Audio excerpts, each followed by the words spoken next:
Karen tries to start a racist HOA rule, gets sued, and loses everything in court. Karen Ellsworth was the kind of HOA president who treated the bylaws like scripture, and herself as the high priestess of property values. In her mind, she wasn't just maintaining order, she was preserving standards.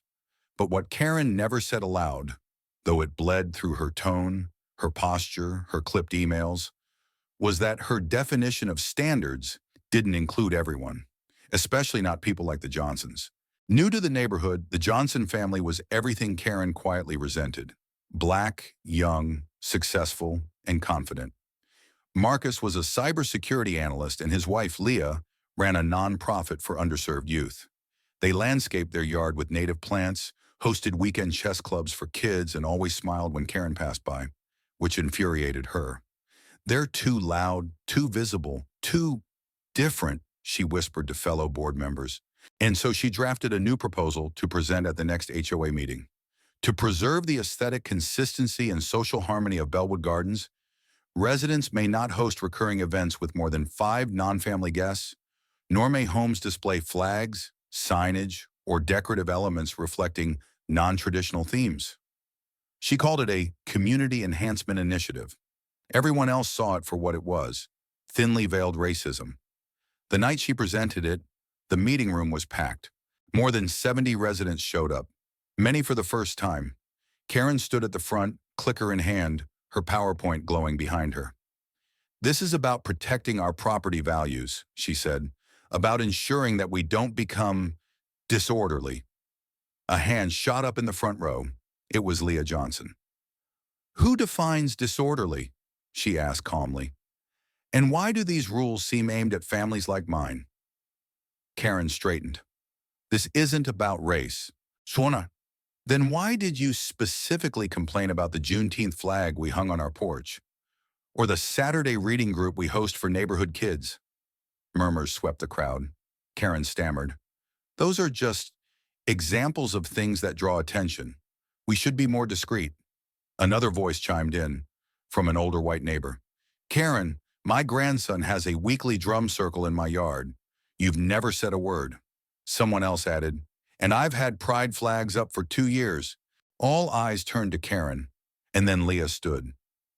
"For months we've smiled and stayed silent, but this isn't about yard signs or visitor caps. It's about who you think belongs here."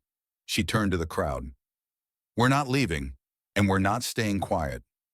The next day, the Johnsons filed a discrimination lawsuit against the HOA, but they didn't do it alone. With the help of a civil rights attorney and the support of several neighbors, Black, brown, white, LGBTQ+, and beyond, they compiled emails, video clips, and records of Karen's biased enforcement of rules over the past 2 years. And the evidence was damning. 3 months later, the court case became national news. HOA president faces civil rights lawsuit over discriminatory policies. When neighborhood pride becomes prejudice. Bellwood backlash trended across platforms. During the trial, Karen sat rigid in a gray suit, visibly shaken. The judge didn't mince words. "You've abused your power, targeted families based on race, and violated federal housing protections. Your actions are not only unconstitutional, they're un-American." The ruling, Karen was personally liable for damages. The HOA was forced to restructure, and the Johnsons were awarded a 6-figure settlement, which they donated in full to housing equity initiatives. Karen lost her role, her standing, her savings, and her name, once synonymous with leadership on neighborhood forums, became synonymous with bigotry exposed. For weeks, Karen avoided leaving her house. Former friends stopped calling. Strangers sent her books on anti-racism and notes that read, "You needed this lesson." But the worst blow came from her own son, Thomas. "I used to think you were strong," he told her. "Now I just think you're scared of a world that no longer centers you." Karen didn't cry. Not then. She cried 3 nights later, sitting alone with the HOA records, reading every complaint she'd ever written, and finally seeing them for what they were. Fear, disguised as policy, hate, dressed up as tradition, and power, used to push people down instead of lift them up. A year later, Bellwood Gardens was very different. The new HOA president, a bilingual single mom, The neighborhood gatherings, bigger, louder, and full of life. And Karen? She still lived there, but now she showed up to help set up chairs, serve food, and most importantly, to listen.